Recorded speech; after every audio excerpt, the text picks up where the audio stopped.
have to recognize our sponsors. Today we have our lead sponsor is Columbia Insurance, and our silver sponsor, and our other sponsor is Anodyne Homemaker Services. So thank you so much. And John, if you'd like to come up and say a few words on behalf as our sponsor, we'd love for you to do that. Thank you. Well, good morning, and I'll be very brief. Just want to say very pleased to sponsor this event. Very pleased we have such a large field here today to give us their thoughts. I'm sure you agree with me that a vibrant business community goes hand in hand with a vibrant community as a whole, and I'm very anxious to hear what the candidates have to say on what the council should or can do or does do to help build a vibrant business community. Thank you. Thank you. And very quickly, Sean Leonard from the item is our moderator today. We have come up with all the questions, and he will actually take it from here. You ready to go? Okay, and I'm your timekeeper, so I'll be over here. Good morning, everyone. I want to thank Leslie and the Chamber for allowing me to participate. It is quite an honor. And right up front, I just want to say if the reflection's too much from my forehead, if you have to wear sunglasses, that's okay. If I could just take the first 60 seconds, and you can time me, Leslie. I'm in my 12th year at the item, and I had a relative ask me recently, why are you still there? So why have you been there so long? And well, first, my boss is over here, so it's because I love the company, I love my job. Secondly, at events like this, the company pays my way, so it's the meal plan. That's another factor. But the answer is really twofold, and the first part's corny, but it's true. I genuinely care about what happens in this community, and in my travels, if people speak ill of Lynn, I, like most of you, am quick to defend it. Have you been to Gannon Golf Course? I'm terrible, but I love being there. It's a great game. Have you walked Lynn Shore Drive? Have you seen a show at Lynn Auditorium? Have you seen the strategically placed Yankees logo in the men's room at the Porthole? I know half of you have. But the other part of it is newspapering on the local level. We're reporting on the issues that most directly affect the quality of life in the community. Pick one, education and crime, business, taxes, housing, the arts, nightlife. And all of these are incredibly important, and that's why I came to believe long ago that our local elected officials are as important, every bit as important as the people we send to represent us in state government and the people we send to Washington. It doesn't work without good people who have the courage to run and willingness to serve. So right up front, all of you here have my respect, and win or lose on election day. We came up with questions this morning that all center on business and economic development. All of those other issues are equally important. And to hear the candidates' answers on those other issues, I encourage you to continue reading the item between now and Election Day. Each candidate will have 1 minute for an opening statement, and then each candidate will also get a chance to respond first to a question. And with that, we're just going to rock and roll and ask Dan Cahill if he would make the first opening statement. Thank you, Sean. I first want to thank the item, the Lynn Chamber of Commerce, for putting this event together, and I hope everyone can hear me. And I want to thank everyone for coming here this morning. It's great to be at chamber events where you have a chance to meet with a lot of the business owners in the community and find out what's really going on in their perspective, because sometimes in City Hall we have a little bit of a difficult time kind of projecting what your interests and needs are. But let me go back to who I am. I'm Dan Cahill. I'm running for City Councilor-At-Large. I live in the city of Lynn. Of course, I'm 32 years old. I'm married to my wife, Angela, and we just had our first child, Charlotte. She's about 6 weeks old, and I'm very fortunate to be a new dad. And I'm an attorney in Boston. I've served on the Lynn School Committee for 2 terms, Lynn City Council for 2 terms. I'm also currently active on 2 school committees regionally, so I keep abreast with educational issues.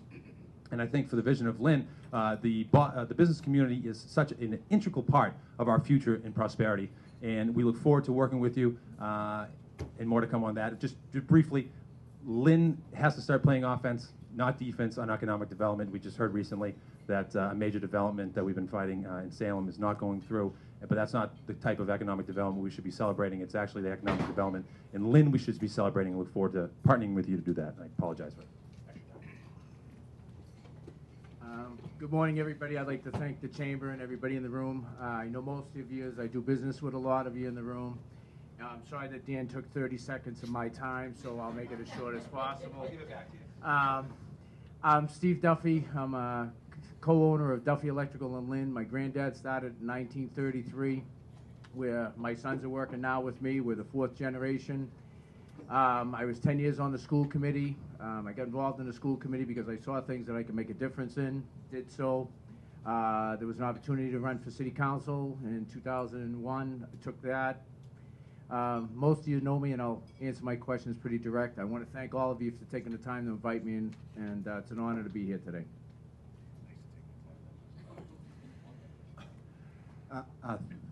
I'd like to thank the Chamber of Commerce, Leslie, Sean from the item, John Olson, Ralph from Wayne Alarm as the president for putting this together. I think it's a very important element of the election cycle and election process. I think everybody knows me, Paul Crowley, in this room, and if you don't, I'll just tell you briefly that for the past 6 years, I've been an active member of the City Council, involved in many issues, a lot of those involving the business community. In fact, it's important, I think, that if you don't know, back 6 years ago, there was a lot of support from the business community that put me in the seat originally, and for that I truly appreciate it. I am a lifelong resident. I'm 52 years old. I'm married to my wife Kathy for 24 years. We have a 15-year-old daughter, goes to school in Lynn, and we are very involved in the business community, as well as I am the executive director of Greater Lynn Senior Services, and consistently involved in matters that affect Lynn both positively and negatively, and we're always trying to improve on those as best we can. Thank you. Thank you, Paul. My name's Buzzy Barton. I'm a retired Lynn firefighter. I lived in the city of Lynn all my life. I was on the fire department for about 30 years. Past president of the Firefighters Union. I sat on many boards in Lynn. At present, I sit on a retirement board. I coached in the city of Lynn for over 20 years, so I think I know what this. I think I know what this city really needs, and my main thing is public safety. Thank you. Thank you. I have a bad habit of standing up. But my name is Tim Phelan. I am Lynn City Councilor-At-Large now, running for re-election. I'd like to thank the item, Lynn Area Chamber of Commerce, for hosting this morning's event. I am born and raised in the city of Lynn. My family has been in Lynn since the early 1800s. I still have 19 immediate family members living in the city of Lynn. My family owns a business in the downtown, in the central business district. We've been committed to the city of Lynn. My commitment, I think, has never wavered. I love the city. I think that the business community and the Lynn City Council needs to have a partnership, a collaboration, working together, because one can't work effectively without the other. I think since I've been on the City Council, I've earned a reputation as being a leader. I'm not afraid to make a decision. While people may agree or disagree with something that I do, you'll always know where I stand, and I think we need that from our leaders today. I'm open-minded. I'm not afraid to change my mind, and I think one of the most important things in the future of the city as we move forward is to make sure that we continue our business development on the waterfront, in the downtown central business district, address our zoning issues, address our permitting process that have to be streamlined, and I think we can't do that independently. We have to do it together. Thank you. First of all, I would like to thank the LACC and for hosting this forum, and everyone for being here this morning. My name is Hong Net. I was born in Cambodia. I came to the United States alone and lived with my foster family in Western Massachusetts. I went to Holyoke Catholic High School and graduated from the University of Massachusetts Amherst with a degree in political science. I am married and have 2 small children who are in Lynn Public Schools. After college, I was asked to go back to Cambodia to help the government working with a nonprofit organization and the UNDP on job creation, budgeting, tourism, and education. I also found an international language center in Phnom Penh, teaching over 800 students English and computer skills. After coming back to the United States, I taught immigration and citizenship classes in Lowell. Now I am a child support enforcement specialist at Department of Revenue. My vision is for Lynn, where all city engaged in, all voices are engaged in community building and processing. Thank you very much. I hope you don't mind I stand as well. Hopefully today, thank you everybody for putting this event on. Hopefully today, people watching at home, today's event will encourage people to come out and vote on November 8th. My name is Robert Clay Walsh, and I am running for Lynn Councilor-At-Large because I believe the city is looking for someone new who is determined to help make the city a better place. I was born in Lynn. I attended St. Mary's High School here in Lynn and went on to Endicott College. After working in the .com industry and in the restaurant industry, where I manage a restaurant and a staff of 25, I decided to work for Walsh's Oil Company, my father's small heating oil business right here in Lynn. I understand the needs of small business and working with the public, but from being in the streets with the people delivering heating oil, I was able to hear residents' concerns firsthand. It is also important to know that as a youth, I worked on my family fishing boats right here in Lynn Harbor. My unique experience working for Walsh's Deep Sea Fishing in Lynn gave me the experience and the understanding of how our waterfront and harbor work. With the city master plan looking forward and putting a lot of emphasis on developing the waterfront, I think it is imperative that we have a city councilor who is going to be focused on the functionality of the harbor, the effects of the tides, and the effects of the weather on our harbor. Thank you. Thank you. And we'll go right to the first question. You'll have 90 seconds to answer. And as you know, Leslie is keeping the time, and she'll just throw a plate if you go over, I guess. So the first question. Lynn's commercial industrial tax rate over the past dozen years has, on average, been about double the residential rate. The commercial industrial rate has increased from $21.68 per thousand in fiscal 2005 to $32.41 per thousand in fiscal 2011. In that time, we all know property values have declined considerably. But do you believe the tax burden on businesses in Lynn is what it should be, or is it too high? And if too high, should more of the burden be shifted to homeowners, or should Lynn simply make do with less? Let's start with Councilor Cahill and go right down the line. Thank you, Sean. I think since I got on the council, I've been complaining about the tax rate here in the city of Lynn, and I think it's the problem is that we are putting a much larger burden on our commercial tax rate, and our residentials. Politically, you tell the residents, well, we're raising your taxes the least amount as possible. We're raising your taxes the least amount as possible, and that tries to makes them feel good, and maybe we feel a little bit better for telling them that. But the simple fact is, what we're doing is creating a situation where we have a large population of people who are unemployed. We have people who are socioeconomically burdened. We have people who are unskilled.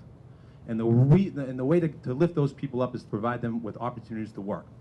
Small employers in this country and in Massachusetts are what puts people back to work. The big companies, they're not coming back. GE is expanding at a much smaller rate than they have been in the past. So we need to support small businesses in order to put people to work so they can afford nicer homes, so they can pay a higher tax rate, so we can reduce the commercial tax rate to be more competitive with our surrounding communities, because Salem's at $29 per thousand. Everett's an outlier. They're like 43. I don't know what's going on with them. Revere's cheaper than us. So if a business wants to locate here in Lynn, they're going to look at the surrounding communities. Why would you go to Lynn when you can go to Salem? And you're looking at the amount of small business traffic that they get there from the tourism. It's really hard to attract businesses here to Lynn. And the way you do it is you make an investment up front. And I think the residents of Lynn are willing to make that investment so long as there's a return in the future for them and reduction of tax rates for residential and commercial. But until we get that figured out, we're just going to drive business out. We're going to have fewer people working in the city of Lynn, and we're not going in the right direction, in my opinion. We've had a request from the back that everyone stand when they answer their questions so that everyone can sit. Okay? If you don't mind. Not at all. How much did you take more of my time again? You get all of your time. We'll be here until everyone. We need more than All right. The problem is I don't think we can really change any of the tax rates, and it's a sad situation. But the fact is we're not going to be able to lower the business tax rates in Lynn. We're not going to be able to lower the business homeowners taxes in Lynn. It's not going to happen. There's not enough money to do what we need to do now without cutting services. So the only solution that you have to making Lynn a better place is we need to go after the unused and undeveloped land in the city of Lynn. And I know some people in this room are gonna cringe, and I hope, you know, it is what it is. GE's sitting on approximately 20 acres of land that's undeveloped, unused, unutilized, okay? The waterfront is how many acres of land? 200 yards down the Linway, you've got a piece of land that was bought 14 years ago for approximately $160,000 by developers that said we can develop it. 14 years later, it's still sitting there. Unless we utilize all of the resources of Lynn and get these people to start developing all of these projects that have been sitting idle for decades, and we will not be able to raise the taxes. You know, we will not be able to lower it, the tax rates in Lynn, unless we start to get these properties on the market. So I realize one of the questions is eminent domain taking. With Council President Jim Cowdell at the back's direction and leadership, in 2001 or 2002, we got GE to come to the table, you know, for eminent domain takings on Federal Street and other properties they had. We had some success with it, and Leslie shut me off, so we'll pick this up at a later date. Thanks, Steve. Yeah, this is clearly a difficult situation that you have when we have, in effect, a shrinking economy around us, and that is brought about by reductions in property values and so forth. As property values go down, the tax rate in its existing at its existing rate impacts the resources for the city. Therefore, they have to raise the rates and so forth. So we all understand, I think, that in these times that the rates are declining. Check that. Because of the declining property values, the rates have to go up in effect, and that leads to consternation, I think, from the business community as well as the residential community.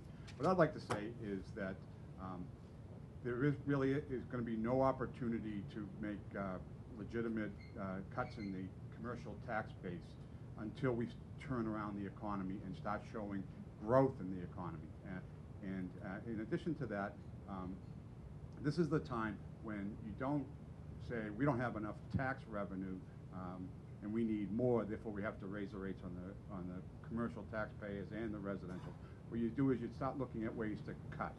And what I don't mean by cutting services. There are substantial ways that we can make changes in the way we conduct business in the city, where we can reduce our costs without impacting services. And as chairman of the City Council's Audit Committee, I have been actively engaged over the past 6 months or so, meeting regularly with the city auditor, the CFO, the mayor's office, and my colleagues on the council to discuss ways in which we can do management audits of different departments and find ways to improve the spending and in so doing reduce the need for additional tax dollars. Thank you. Thank you, Paul. I don't know if there's really a solution to the tax, but we do know that businesses, they do share most of that burden, and I think one way to address that would be to have to get more businesses in the city so we can spread some of the wealth around. I know it's not an easy thing, but the main thing we got to do is get the police department, the community policing, to police up some of these areas so that we can, get so businesses will feel safe coming into the city. So, thank you. Thank you. Since I've been on the City Council, I have voted for the minimum residential tax factor every single year. It's probably not the right thing to say to the people in this audience, but I'm going to continue to do that. The only way to reduce the commercial tax rate is to increase the commercial tax base. The way to do that, obviously, is to attract business. We've moved the power lines, which was a very complicated process, a lot of different moving parts on the waterfront. For the past 2 years or so, 2+ years, everybody's been patting themselves on the back about the power lines being moved. We have to put that behind us, and now we have to focus on developing that property down there and doing something that, now that the power lines have in fact been moved. A couple of properties down there, and I may be off very slightly, But since the power lines were moved, one property, the assessed value went from $400,000 to $1.2 million, and another went from $600,000 to $1.4 million. So right away, the assessed value of those properties produce additional commercial tax revenue. What you'd like to see, if once that is developed in other areas in the city of Lynn, if there's increased revenue, that's not a one-time revenue stream, it's a revenue stream that's going to continue year after year after year. You'd like to see the impact on that. Hopefully that the domino effect will reduce the commercial tax rate. Thank you. Thank you. Tax rates have an enormous impact on how our city function and develop. We need to live, and we need to compete. I know that I agree with Dan that we have the highest tax rates in the state for commercial. For doing that, we need to find ways. Since our representatives here, Representative Walsh here, I want to work with him to find ways to get revenue to help our business owners as well as our residents. I don't know a lot about tax in the city right now because I'm not in yet, but I assure you that when I'm in, I will do everything I can to make sure it's fair for both residential and commercial. So in this case, I know we have, it's a burden for both residential and commercial. So I can assure that I will do what I can, like I said, to make sure we're all happy. And I know we need to compete, we need to live in this city, so we need to do whatever we can. Thank you. It's a great day here in Lynn. How do you guys feel about that? Yeah. Feel really good? I picked up the phone and called the chamber yesterday, and that's how you're going to be greeted whenever you pick up the phone and call the chamber. And I'm mentioning this because I think that pride is one of the biggest things that's stopping businesses from coming to the city. And that's something that we all need to address and face. As a new guy, I can't tell you too much, as the incumbents can tell you, about cutting tax rates right now. That's something I'm hoping to learn once I get in there. But I would be willing to come out and say that I'd be willing to fight to freeze the commercial tax rate at this time. If you're looking for other ways to maybe try to strategize on how to get the businesses in here so we can generate some tax revenue and maybe possibly create some tax cuts, perhaps we could form a cabinet of department heads with people from the business community, such as some of you sitting here today, to voice your opinion and your concerns and help strategize what we can do to help move the city forward. Thank you. The second question. Lynn has seen considerable growth in the nonprofit sector. The Lynn Community Health Center expansion and the All Care VNA building are two examples. But what can the city do that it might not be doing now to attract new for-profit, small, mid-sized, and large businesses? And do you believe the City Council, the Mayor, EDIC, and business community has a unified vision for economic development? And Councilor Duffy, you're going to start with this one. Thank you, Sean. In order for businesses to want to come to the city in any aspect, middle, small, or anything, they have to have customers. And if we don't have a good customer base for the businesses that come, they're just not going to come. Having a high tax having high taxes, the high commercial tax base, it's a negative. You go to downtown Peabody, you go to downtown Danvers, you have all these stores. Anybody been to downtown Danvers recently? Yes. You know what I'm talking about. All the stores are clean, they're all lined up, there's plenty of diagonal parking downtown. There's a lot of people walking the areas, and traffic. Foot traffic is what you need to have a successful business. Our downtown, unfortunately, doesn't have that.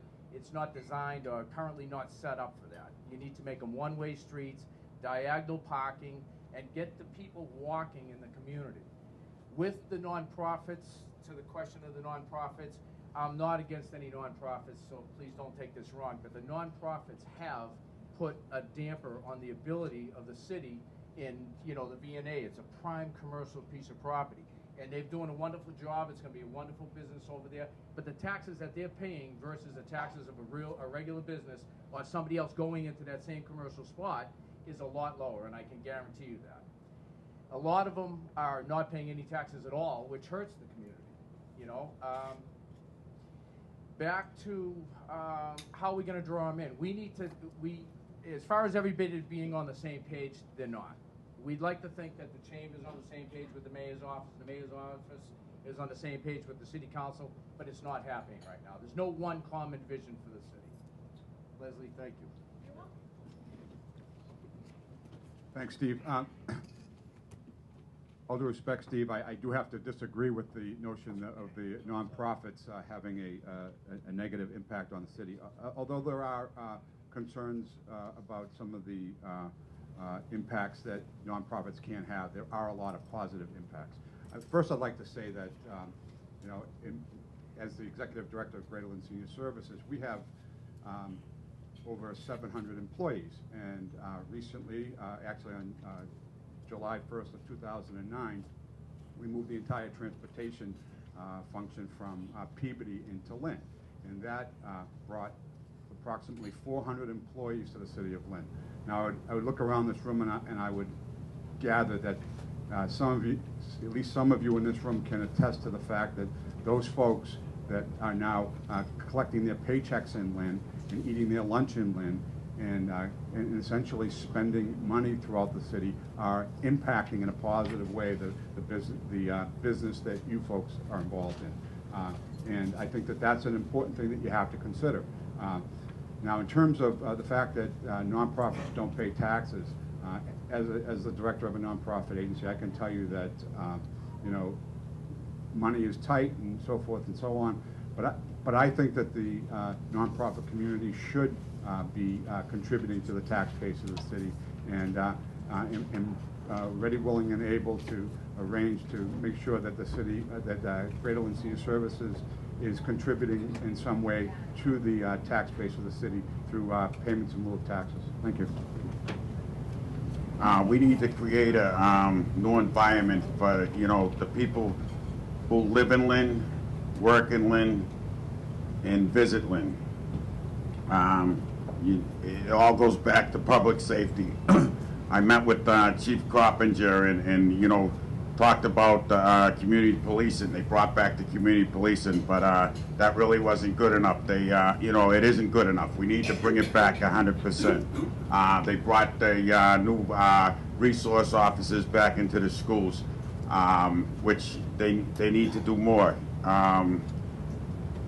I talked to the chief. He talked about getting an analyst, crime analyst.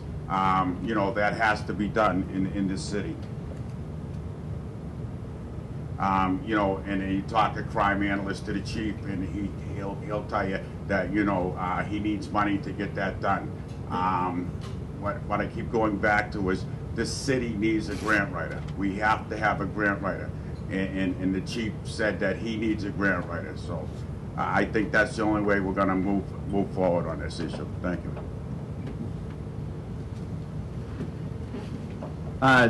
Thank you. I think there are many. It's a very complicated question because there are so many different things that can attract new business, whether it's neighborhoods, education, school, because of the trickle-down effect. But speaking specifically to attracting new business, I think we have to look at why aren't we attracting additional business? And if you look at the Bluestone study, the self-assessment study, they outline specifically what the weaknesses are in the city of Lynn.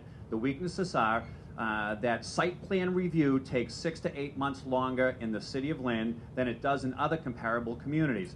They cite the permitting process is slow. The permitting process is inaccessible to people. I have with me today, for the first time that the city's ever done, it's a draft flow chart of all the different permitting process. That needs to be put in a book. It needs to be put online because people are going to one department, they're given inaccurate information, said to go to another department. Once that has to be accessible to people, so when they want to come in Lynn, they actually see it. We have zoning issues.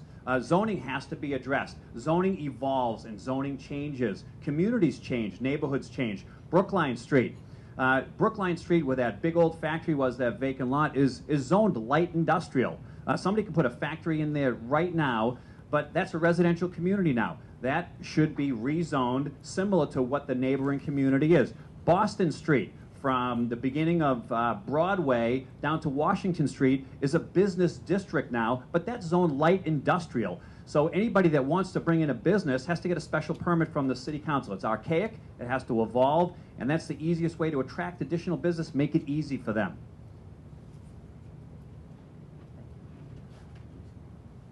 The key to economic development is to promote our strengths.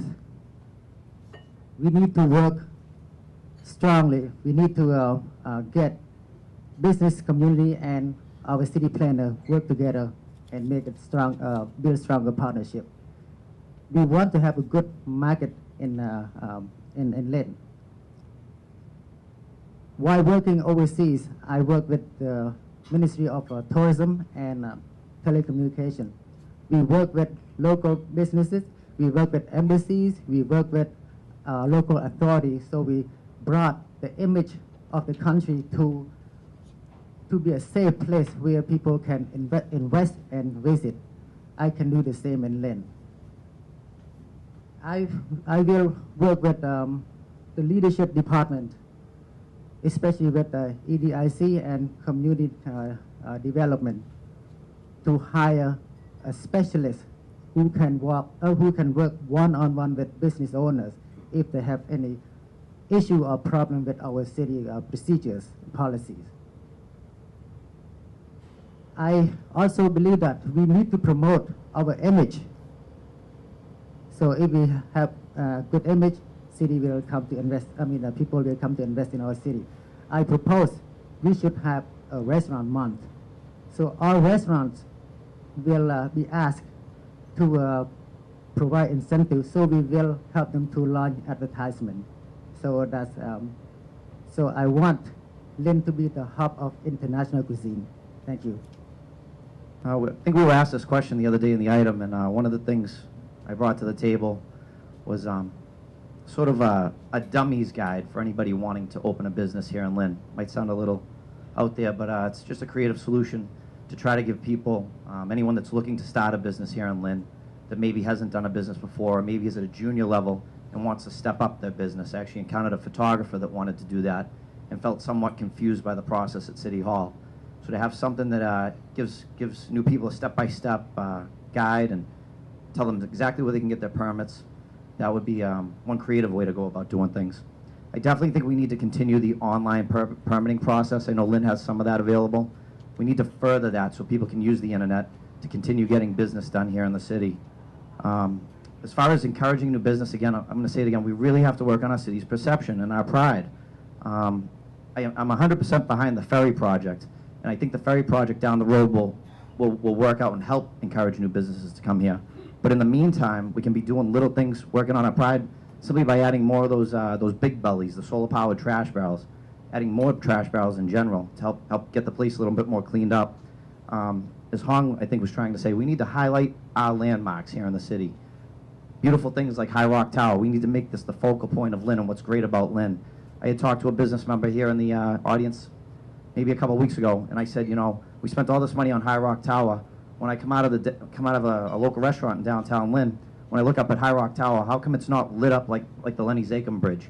If it was lit up like something like the Lenny Zakem Bridge, I think that would give us all a sense of pride. Thank you. Thank you, Sean. As far as nonprofits are concerned, they're employing people in our community. I'm opposed to any measure that's going to push employers out, whether you like them or not. We don't have an employment problem. We have an unemployment problem in the city. And to the city's point, we do a terrible job of marketing ourselves if we market ourselves at all. We have 4 or 5 different groups. We have the EDIC, who does a wonderful job with their process. We have the Housing Authority. We have the City Council. We have the Mayor. We have all these different groups that have all these different messages that aren't focused on what we should be doing as a core message for the city of Lynn. Other cities like Quincy, the South Weymouth Project, Fall River, they're hiring marketing teams that go out and have really high-level experience with people who own businesses and say, hey, why don't you come to Fall River and see what we're doing over here? You know, we've really worked hard to expedite our permitting on the waterfront, which is what we've done here in Lynn. And they've had some great successes in Fall River, but we haven't seen those successes here in Lynn because maybe we don't have the right team in place, and maybe we need to relinquish some of the control of some of our leaders in the city to professionals who know how to properly market the city of Lynn. We don't have a city planner in Lynn. I'm sure all of you know that by now. It's so disjointed in this city. It's whatever you want in any particular parcel. Hey, Joe, you know, I want to put something here. Oh, okay, great, no problem. We'll help you out, put it through. But there's no plan. There's no vision. I mean, you look at Salem, right? They have a city planner that's very aggressive, and they have been able to methodically and very intelligently create a downtown district that people want to go to. It's coupled with public transportation, and people are enjoying it. Lynn needs to have a focused message. We need to plan properly. That does go into zoning, and we need to utilize reports like the Bluestone report. I know I go over. We need to utilize it. But to your report, though, this is a benchmark. We should have done this 15 years ago. To my point, we're going to be using this going forward. Thank you. Councilor Crowley will answer this next question first. Since the relocation of the South Harbor Power Corridor, there's been plenty of talk about the potential for Lynn's waterfront. We've heard some say it could take 10 or 20 years before the waterfront master plan comes to fruition. What is your personal vision for this land? And given the coastal swath is comprised of private properties, is there realistically anything the city can do to expedite development here? Thank you, Sean. That's the $64,000 question. I think everybody in this room, I think, would agree that with a spark down on the waterfront to get development going again is going to be the catalyst to a thriving and vibrant economy in the city of Lynn for years to come. Getting to that point, I think, is a critical component of what we as members of the City Council have to do. And as the chairman of the Economic Development Committee and also chairman of the Site Plan Review Committee for the waterfront, I believe that what we really need to be doing is focusing our attention on the potentials that exist out there, working with the EDIC on potential suitors for the project, trying to get some interest by meeting with real estate investment trusts and limited partnerships that are focused on finding that next tract of land that they want to develop when the economy turns around. We need to be really focused on doing those kinds of things.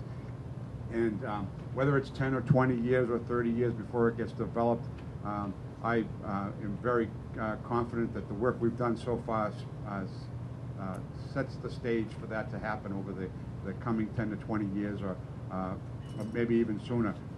But in all of that, it still is incumbent upon the economy at large to start to turn around a little bit before you're going to get any real interest in the development of that parcel. We need to make sure, and I think we have in many respects with the movement of the power line, made it possible for people to see that as a very exciting development project going forward. Thank you. Thank you, Paul. Being a new kid on the block, I didn't know a lot about the waterfront plan, so I went and sat down with Jimmy Cardell, and he kind of educated me on some of the things. First, moving the power lines was a big first step, but I think there's more that has to be done, as far as that goes. The Beacon site, I know that there's a plan in place for the, a restaurant and to put condos in there. The ferry, everybody knows it's been approved. The money has been approved 100%, so, that's full going. Another thing that the city really needs, really bad, which has been talked about from people here today, was a city planner. There hasn't been a city planner in the city of Lynn for over 10 years. And, that goes back to how do we get a city planner? We're going to have to do grants. So we need a grant writer in the city. It's very important that we get a grant writer. Thank you. Thank you. I met with several board members of the Chamber of Commerce about 2 to 3 weeks ago, and the topic of conversation was actually having a city planner. It's something that the first thing that jumps out at me is if a city planner is created, it can't be a political hack job. It can't be somebody who doesn't have experience. It has to be really the old cliche, a nationwide search to do that. What we really need now is we can't, even though we have a good development team in place, we can't wait for business development to come to us. We have to actually do outreach. We have to actually go out and try to seek people to come down on the waterfront development areas. That's private property that's owned down there. If we just sit and wait, excuse me, there's really not going to be anything that actually happens. We have to go out and advertise what we have going for them, whether it's tax incremental financing, where the commercial taxes are eased for the first year, the second year, the third year, and slowly increased so that a business can get their footing, a solid foundation, so they can last for the long haul. Those things have to be brought out to people. Those things have to be advertised. Those things have to occur through outreach. And if it doesn't occur, we're just going to be sitting and waiting for somebody to develop, like the Beacon Chevrolet site. That's been there for so long. And right now, the owner of the Beacon Chevrolet site, even to make that a viable, developable piece of property, has to submit a park plan for the lot underneath the bridge by Lynn Arts to put a park in there with the Inspector General so they can move a line that's prohibiting development down there, and that still has not happened. We need to light a fire under them, because any developer that looks at that, it's not a developable piece of land right now until the owner does that. And people have to understand the process. They have to be aware of the process. The information on each site has to be available to potential developers, or nothing's going to happen. Thank you. I can't agree more with the President. The waterfront project is the major development for our city. It will create jobs, visitors, and tourism. We all know that since now the power lines are moved, and we can move this forward. And I applaud the efforts of the mayor, the community development, ECDC, and all departments who involved in this. I'm sorry, I said it wrong. But like Tim said, we cannot just sit and wait. I agree. When I was working overseas, I did the same thing to a war-torn country. We have to outreach first. We have to spread messages first that, okay, look, this is what's coming to Lynn. Through either television, radio, or flyers, anything, newspaper, just to give a heads up to the public. And if we can do this, so everything will come in place. And I also will work closely with the council to make sure this project is in schedule.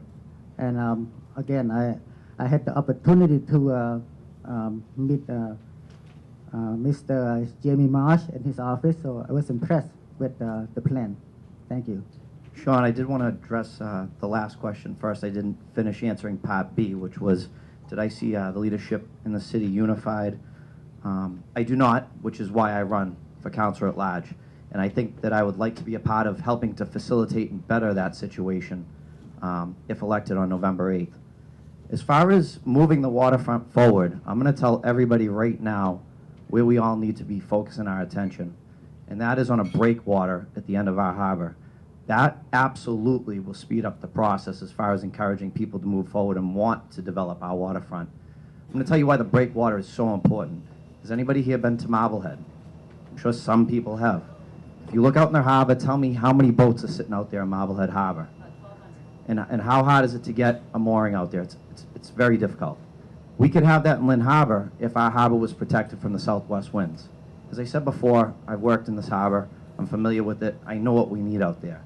And everyone here should be thinking about talking to our state reps, to our state senators, and anybody in the federal government that can help try to get us the funding to get that breakwater built. If that breakwater exists, I guarantee you investors will come in and pay top dollar for that property. Thank you.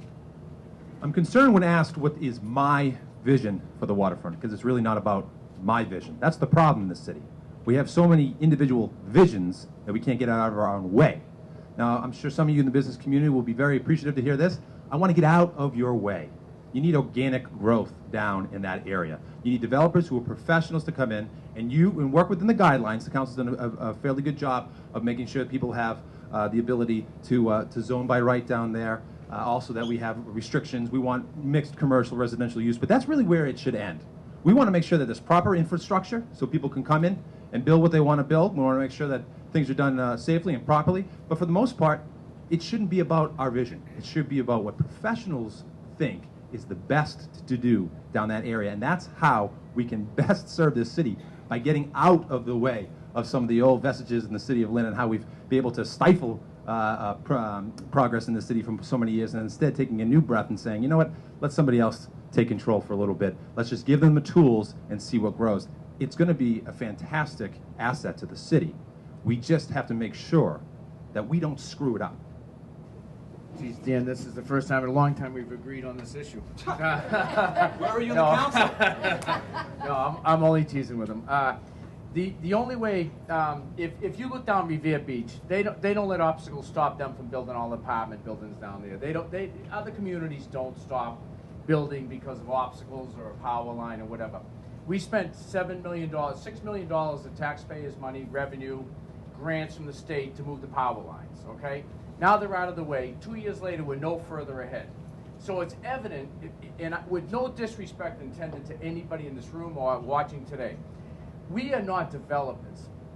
If Donald Trump came into this city and had this and owned this piece of property, do you think it would be like this 15 years later?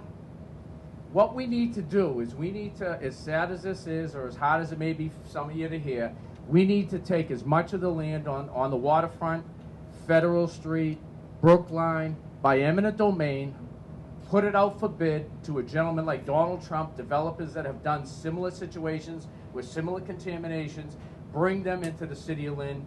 Here's all your building permits, here's all your things. We would like you to use all of the local unions to keep the unions busy, the local vendors first priority, and start developing the project. But we're in a recession, everybody says. In 3 to 5 years, do you think we're going to be in a recession? In 3 to 5 years, do you think it'll take that project to be completed? We need to have the vision that this will be completed in 3 or 5 years when we are out of the recession and the properties will be worth the values that they are. Thank you. Thank you. This next question will be answered by Mr. Barton first.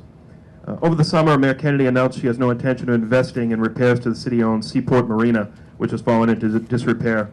The mayor said the marina was poorly designed and is not worth salvaging and not something the city can sustain financially. Do you agree? And if so, is there anything else the city should do to promote local commercial and recreational boating? Like Duff said, I'm not an expert in that field, but it sounds like I disagree with the mayor on that issue, but I really do not know enough about the issue to really speak on it. Thank you.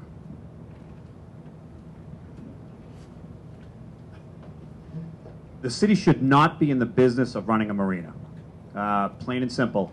Several years ago, the city was in the business of actually running Gannon Golf Course.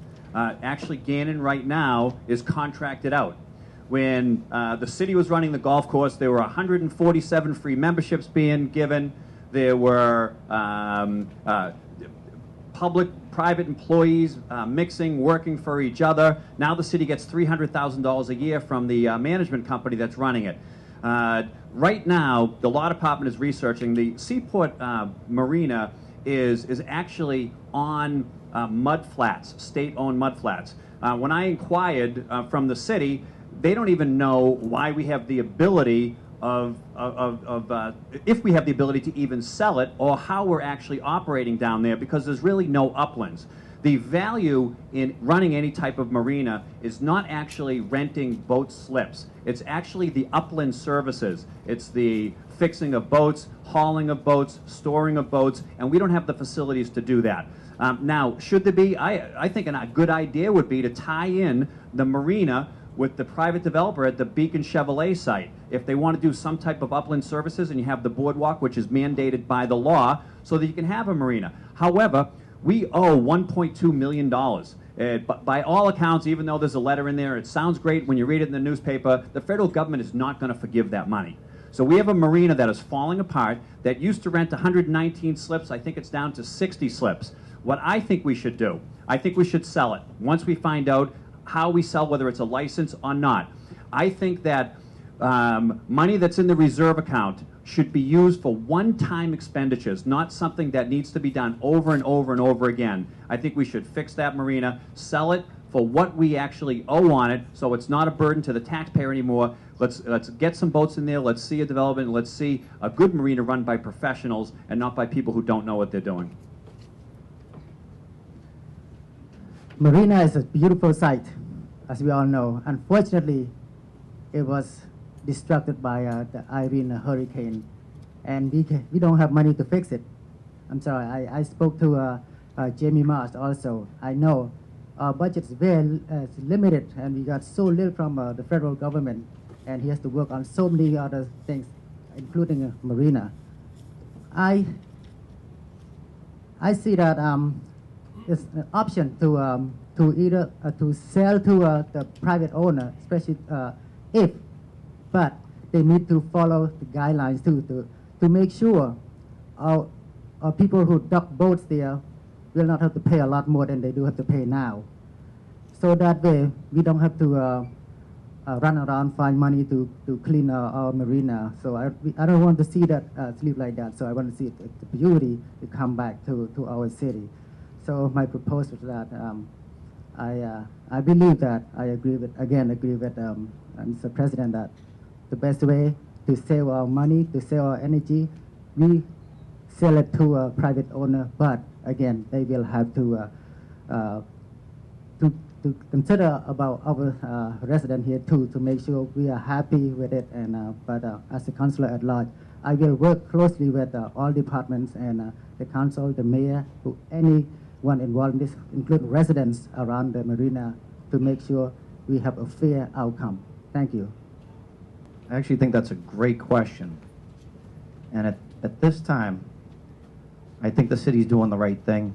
And the right thing is when I spoke to community development this week, that they have written a letter to the federal government to see if there's any way we can restructure our payments or actually be forgiven the loan at all. Seaport, the reason I agree with what they're doing right now, normally I would say we should invest in it, but right now the reason I don't believe that, and I think we should look for some assistance at this time, is that Seaport's not in the best situation, and I think we all know that. And it took a beating, and it continues to take beatings every time we have storms here in Lynn, whether it's a hurricane or a small storm. Was it designed correctly? I think it was a great design. Sometimes the simplest answers are the answers, and the answer here is a breakwater. If we had a breakwater and we were protected from the winds and the tides that affect our harbor, Seaport would still be standing. And people wouldn't have a problem coming in and taking it over like Gannon Golf Course. And if I did do my research correctly, I did look at the original agreement, and I don't believe, I'm going to go on record and say, I don't believe Seaport can be sold. If I read it correctly, we cannot sell Seaport. What we can do is give it to someone else to run for us.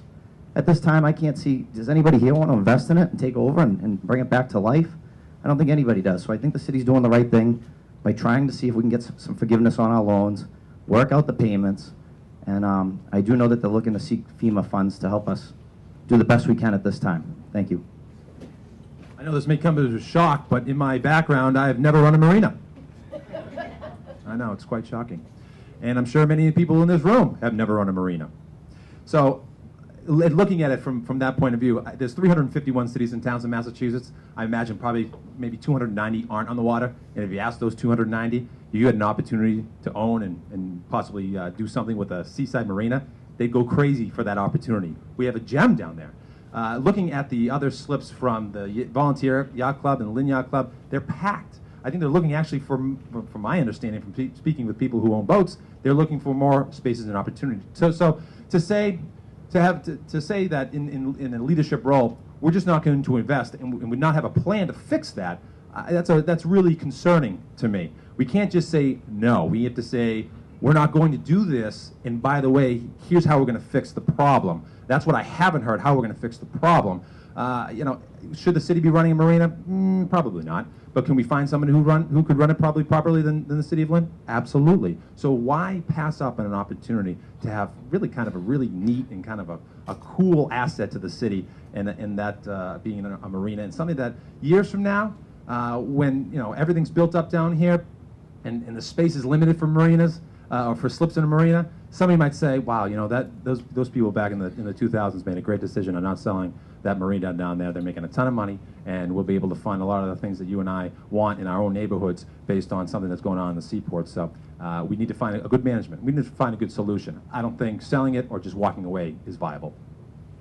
Here we go. Hindsight again, okay?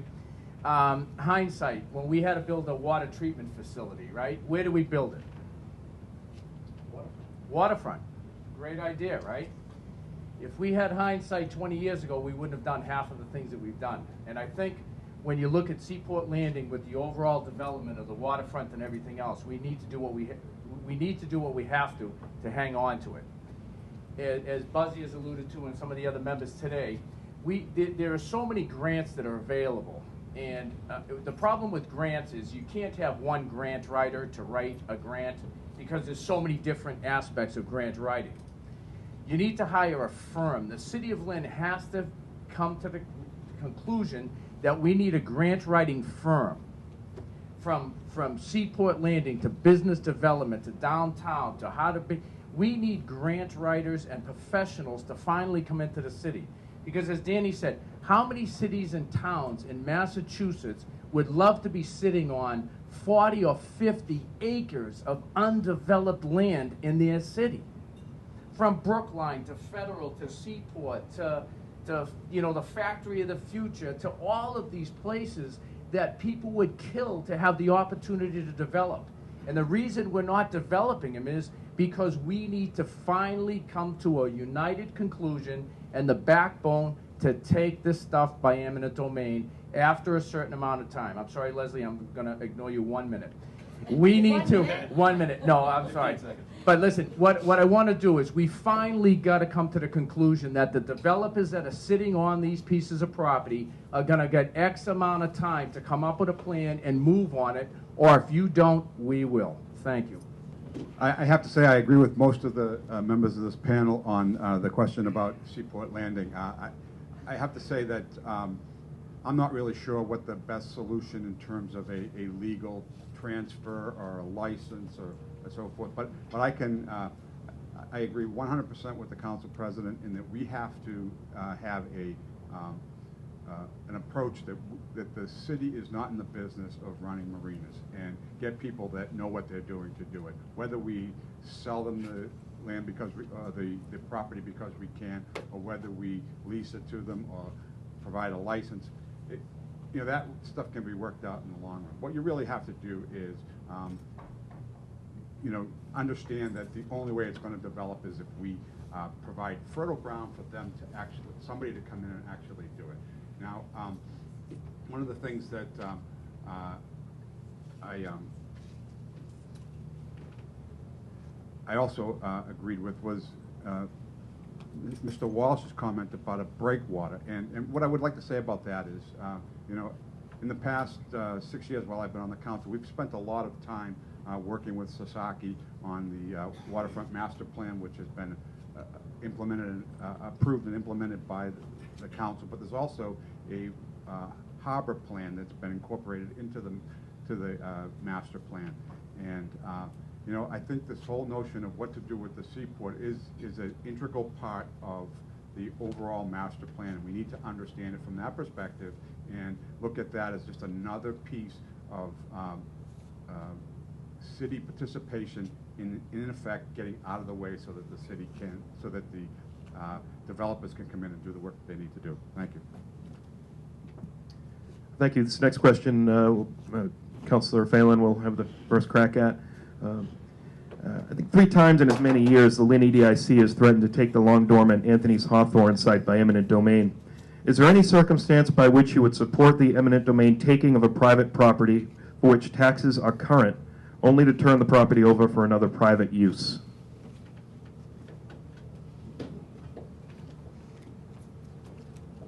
Eminent domain is a challenging law, but I don't think that you can just arbitrarily say we want to take these properties for eminent domain and hope something happens in the future. I think if a city, any city, anywhere, decides to take something for eminent domain, they have to have a plan on the other end. That plan has to be in place. That plan has to be ready to go. You can't just take something and hope that something is going to happen in the future.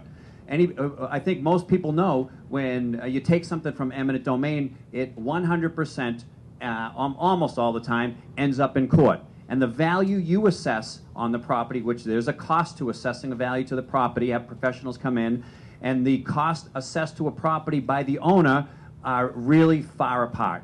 But it doesn't make any sense. We had to take a number of different small parcels, aerial easements for the relocation of the power lines. And a number of those are in court right now. And we're talking small parcels where the difference in value is substantial and immediately affects the taxpayer.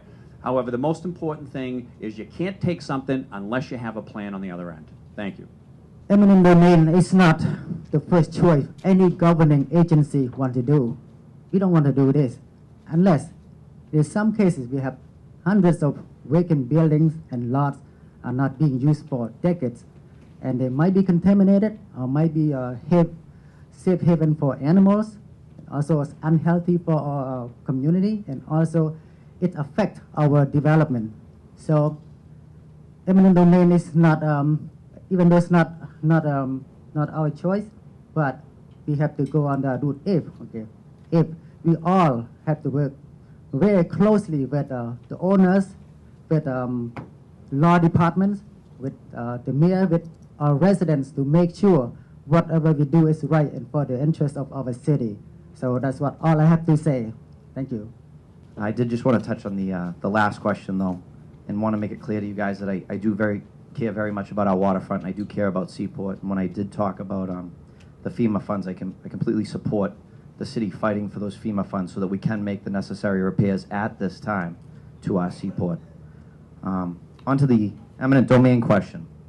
I absolutely do not believe in using eminent domain to support a private use or in hopes of a private use. Where I do support and absolutely support eminent domain is for the use of a city for city infrastructure, whether that's improving our roads, improving parking for our residents, or perhaps building a new school. That's where I stand on the issue.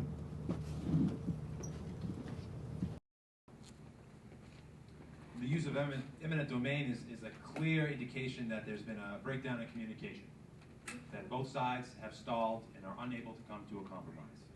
Now, the idea of taking private land for public use or private land for private use now, it's kind of a new area of law you see down in Bridgeport, Connecticut, where you had a city who had tremendous amounts of blight and had an opportunity to put a private development in there, and they had a plan, and it was upheld that that use was appropriate because it benefited the city and the town as a whole.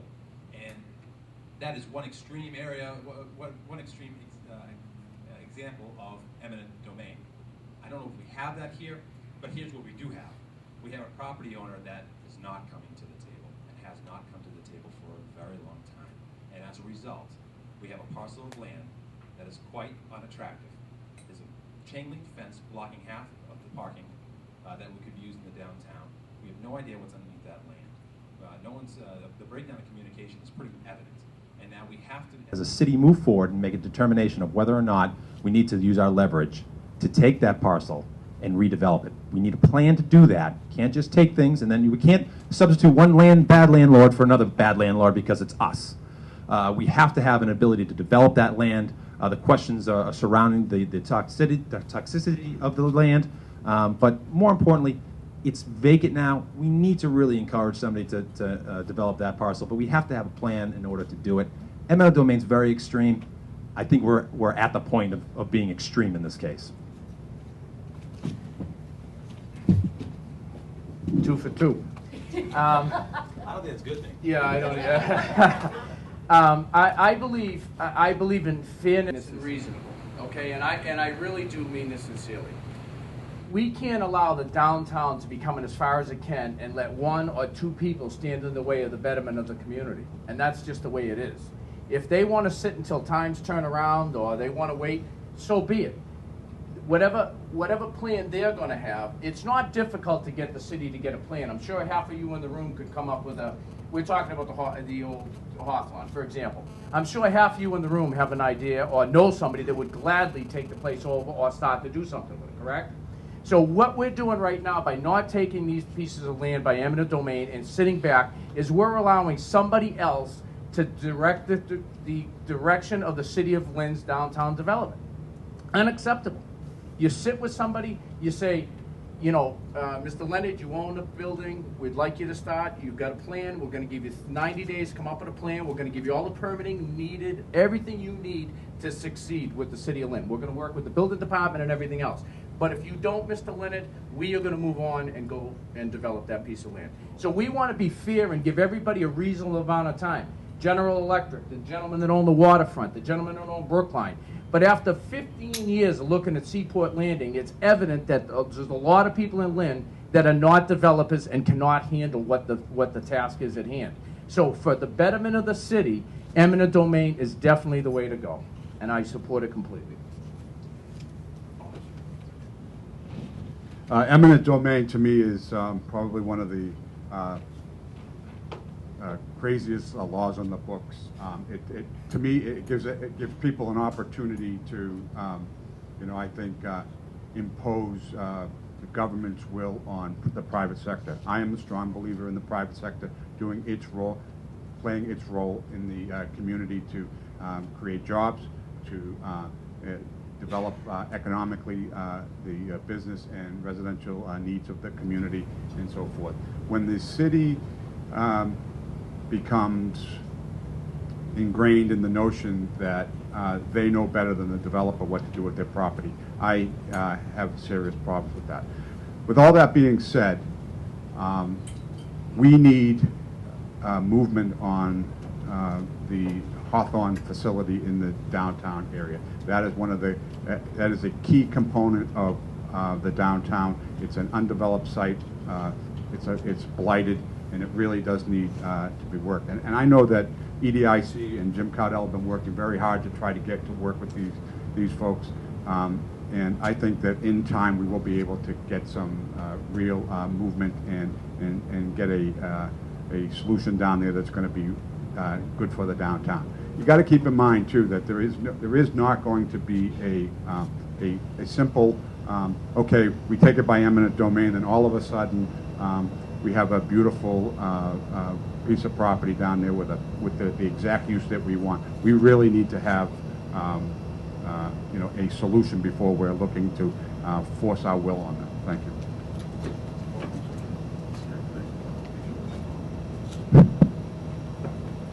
Eminent domain. You think my other answers were short. Eminent domain is an option, and I just hope it's the city's last option. Thank you. Thank you. This next question, Mr. Nett will answer first. Is Lynn City Hall as user-friendly as it can be for existing and potential new businesses? And are there any ordinances that affect businesses, such as parking, trash, or uniform signage, that you consider too restrictive? Yes. Fair, simplified, and clear policy procedure of the City Hall will lead to a higher engagement among our residents and a better outcome for business, community events, and personal use. From walking in our district, business district, common concerns from our business owners that they feel that they have a very difficult time work with the city procedure because they don't understand, maybe due to the language, I'm not sure. But many of them complain that they also feel disconnected. So from working overseas, again, I'll go back to overseas, I work closely with the highest level of government to create policy, create a framework for the government. So I have the opportunity to be a part of it, and we did it successfully to bring the country was disaster into in order, so people can follow and can invest, can come to visit and consider safety. So I also, as a child support enforcement specialist, for 13 years, I have been explaining, walking through the policy procedure to our clients. So I can do the same thing. I believe that our city have to be more friendly toward everything we need to do. Thank you.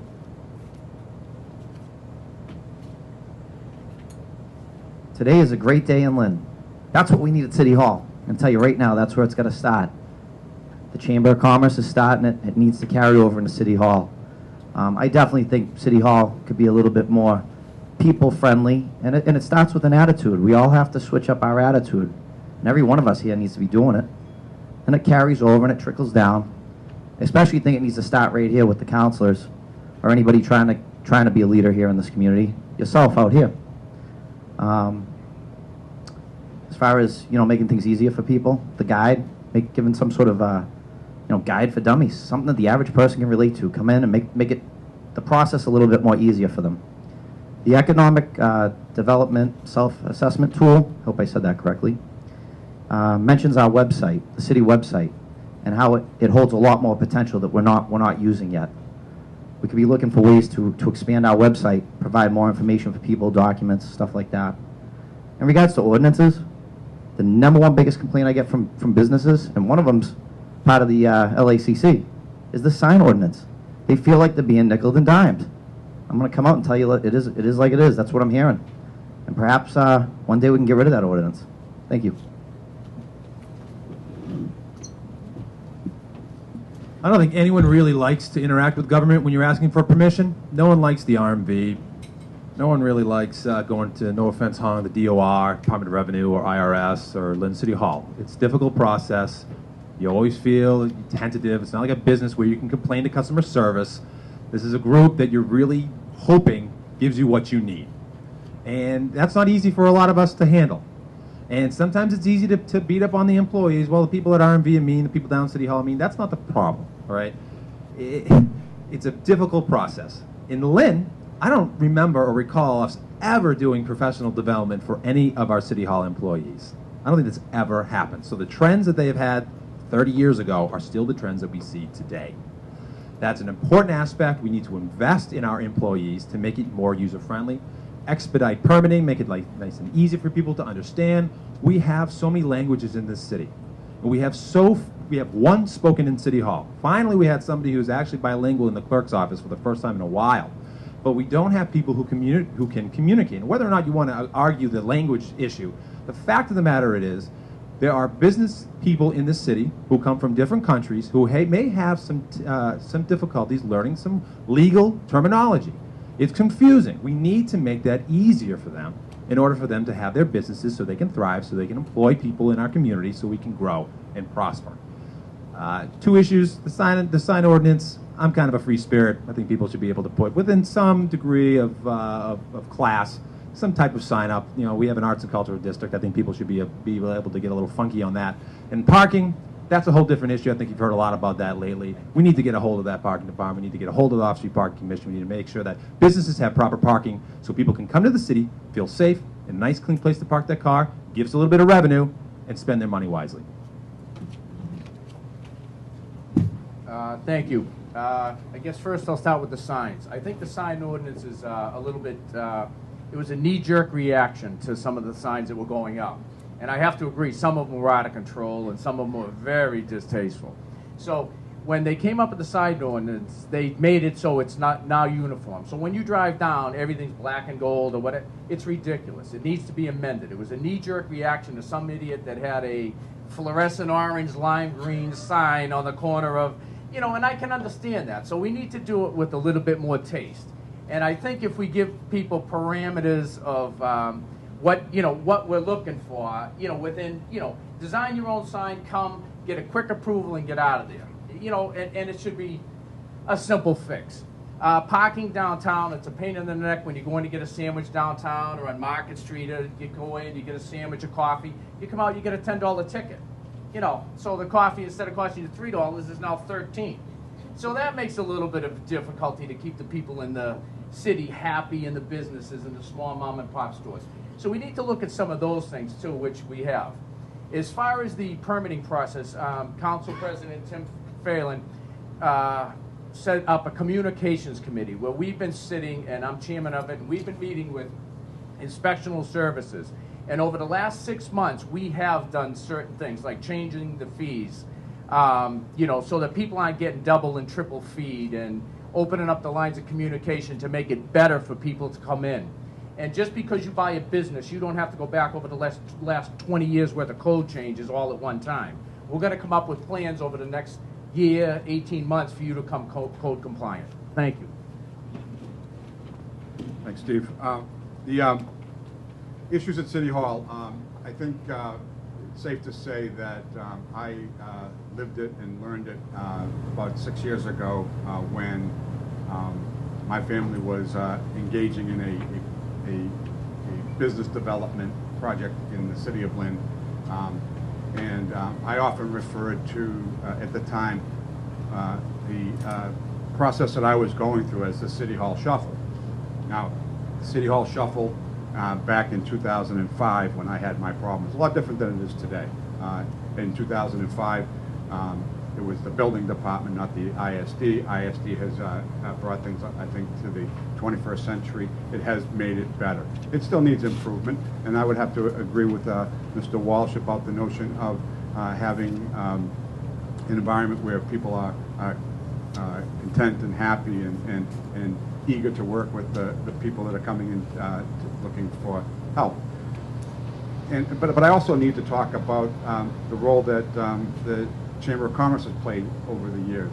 Back in '05, when I was having my issues, and somebody said, "Well, why don't you run for City Council and put an end to it?" And I went and did it, and you know, here I am.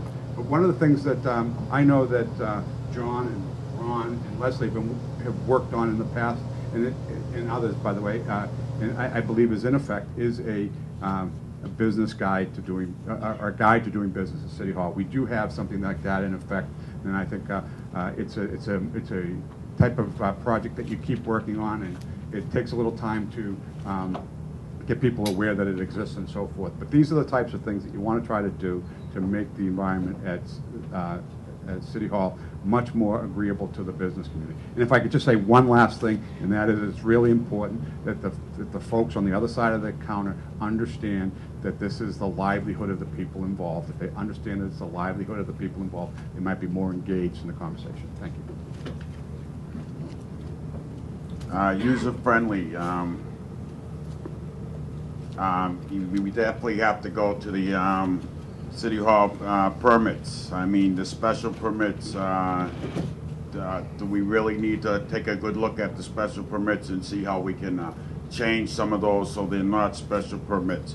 I went and I talked to Mike Donovan, and he talked about the online permits, doing it online, and he wasn't too successful at doing that. Maybe he didn't communicate it good enough. So, you know, and then somebody here today talked about manuals. I think that that's a great idea, a manual how to get through City Hall, but it will only be good if City Hall got on the same page. You know, people in the offices, you know, just for an example, and I think these all guys do a great job in their department, but EDIC and inspectional services, maybe them getting on the same page, working together, you know, to put a manual together. But I think it's going to take a lot to do that because of the way the permits are, you know, special permits. Something has to change. Thank you. Thank you. I agree City Hall has to become more user-friendly. As I said in my opening statement, that for the first time that I've ever seen within the past 2 weeks was a draft process and flow chart created by Inspectional Services how to open a business in the city of Lynn. And this is the easy version.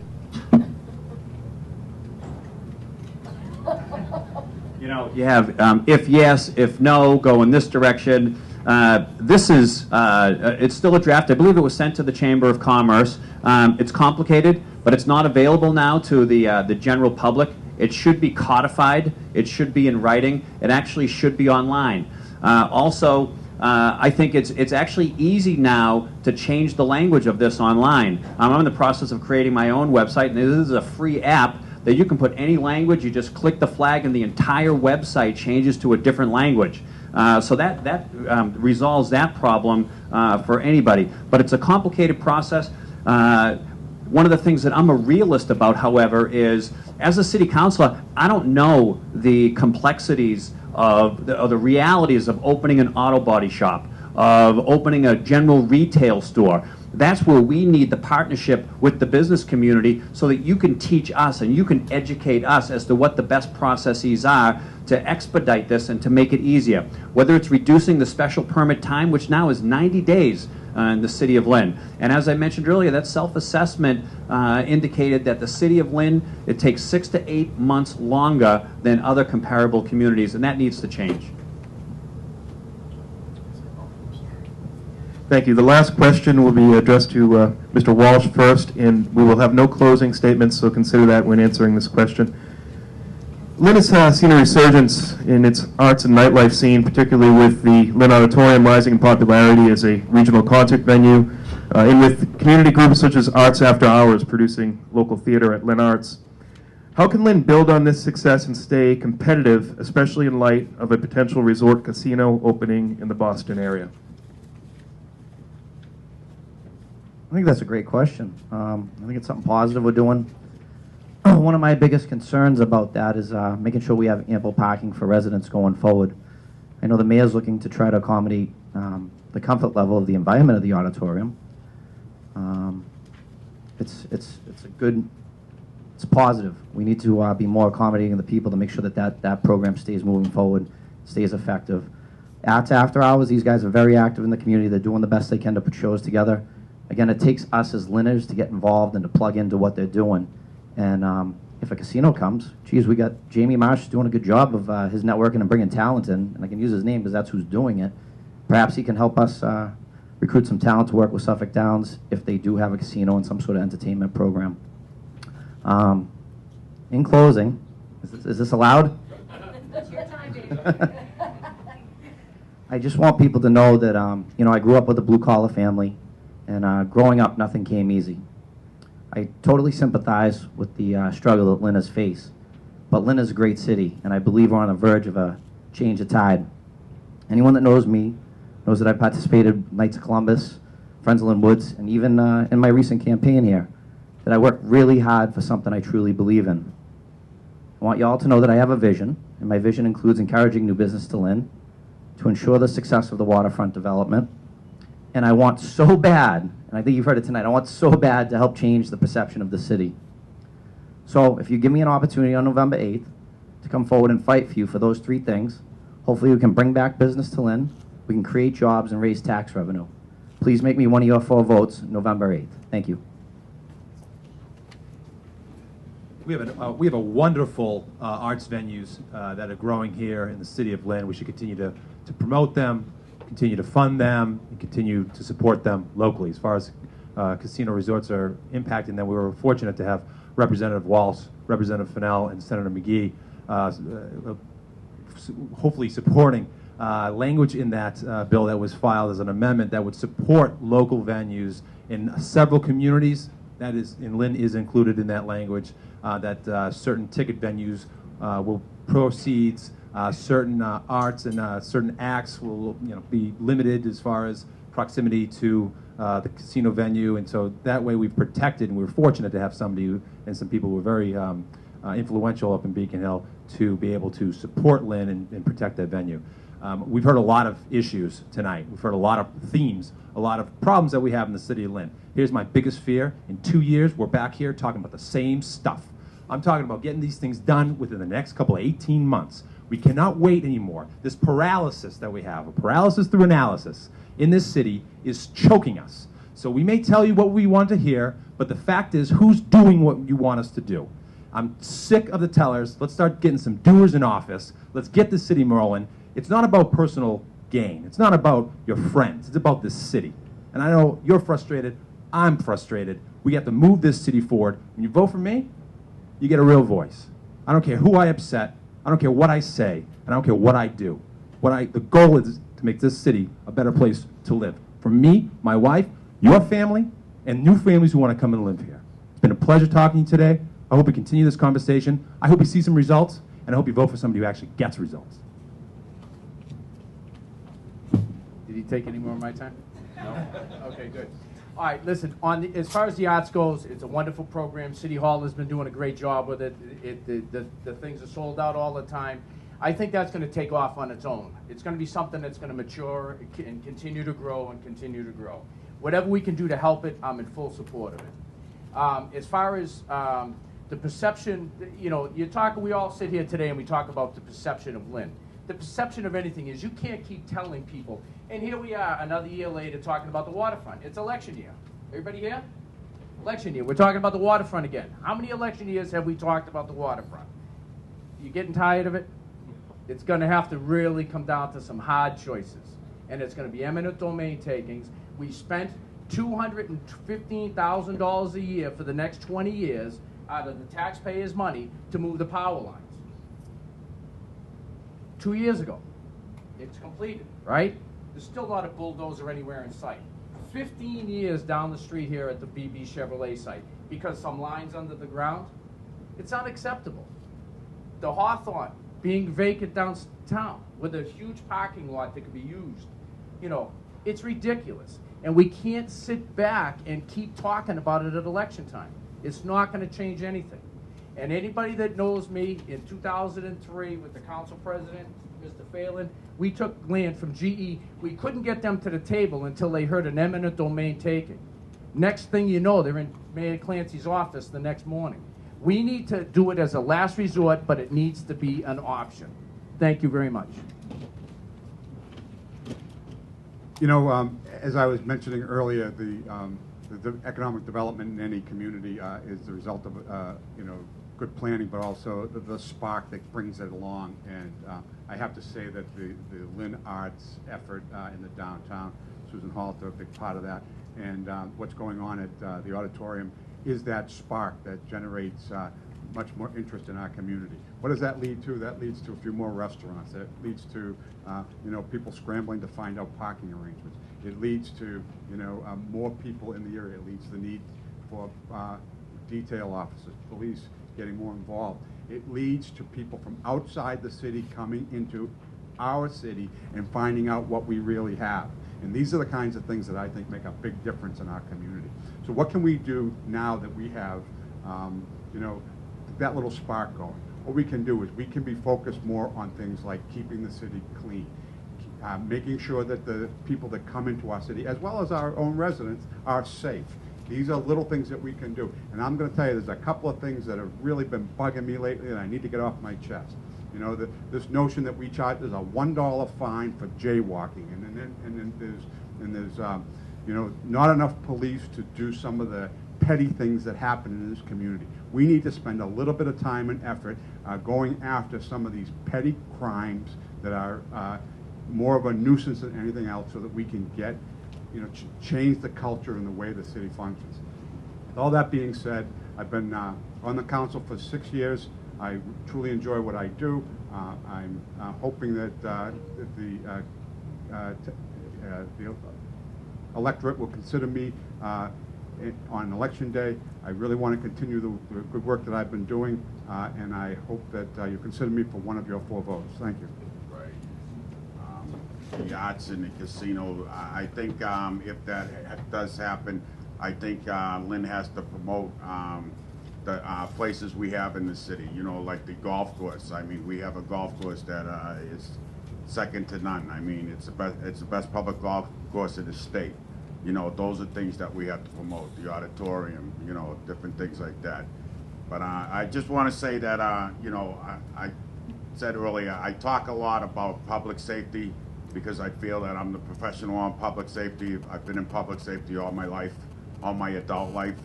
I know a lot about it, and I know what it's going to take to turn the city around, and it's public safety. I talk a lot about grant writers. I mean, you can't do it without money. I don't think we can afford not to spend the money on grant writers and public safety. We just can't afford it, and that's the only way to bring the city forward. If we want to bring businesses to the city, we have to have those things. We have to have a big police presence. We have to have grant writers. You have to spend money to make money. So I want to thank you for having me. I want to thank the chamber. I want to thank everybody for coming. I want to thank everybody for participating. And remember me November 8th. I'm asking for your vote. Thank you. Thank you. I think the reason that the downtown arts area has taken off is because of people. If you remember 12, 13 years ago, the downtown was the Wild West. There were more bars down there and fights and people getting hit over the head with cue sticks and pool sticks. And the council over time has changed that with the work of a development team in the Chamber of Commerce. There are now upwards of 300 owner-occupied condominium owners that are living in the downtown Lynn area. That has created a constituency in downtown. That has created a neighborhood in downtown. Because that's created that constituency, these things like Arts Downtown, the festivals that we're seeing are springing up. So we have to make the downtown area more attractive to continue the growth of the available condominiums downtown, or this will be a fleeting glimpse of what could have been. The City Council has to realize what's past is past and we have to move forward. The council recently designated the downtown area as an arts district to make it available for additional funding in downtown. Places like the Blue Ox are taking off. The auditorium are wonderful. But the council is going to have to do everything in more than just downtown. Where, let's take the waterfront. In the past, we would roll out the red carpet for any business that wanted to go on the waterfront, that wanted to go off the Linway. Now the council is going to have to have some intestinal fortitude for businesses that we would welcome in the past on the waterfront that don't fit into the master plan and say no. When they know the attorney and they know the owner, and that's going to be a difficult thing to do, but people have to stand up for what's good for the city. I've been on the council a long time. I still have the passion for the job. I don't say things that people want to hear. I say things that I think people need to know. I'm going to continue to do that. I'm going to continue to fight for the people of the City of Lynn, the businesses of the City of Lynn, and the families of the City of Lynn, as long as the people of the Lynn keep me in office. And I appreciate your support on Election Day. Thank you. Lynn has many unique strengths, what we need to promote. We also can bring business into our city by offering fair competitive tax rates and incentive. Also, I want to work hard with our council and our residents to promote our city so young professionals and families want to stay here and make them feel like this is home. I feel Lynn is my home, even though I've been here 14 years, but this is my home. I want to continue to do what's best for all of us, not just for my family, not just for myself. I really applaud for all the council, the mayor, all our departments work really hard to promote Lynn to become where we are now. From listening to Mr. President said, Lynn was a wild west. I wasn't here back then, so I didn't know much, but I heard it was not a very pleasant place to live. But I'm here now. I don't see anything bad. So go to New York City, probably worse than this in some parts. So yes, I will also push to get grant writers to get funds to fund our city. So as long as we all work together, nothing's impossible. So I believe that our government will have to work together and work best if we represent the needs and concern for all our citizens.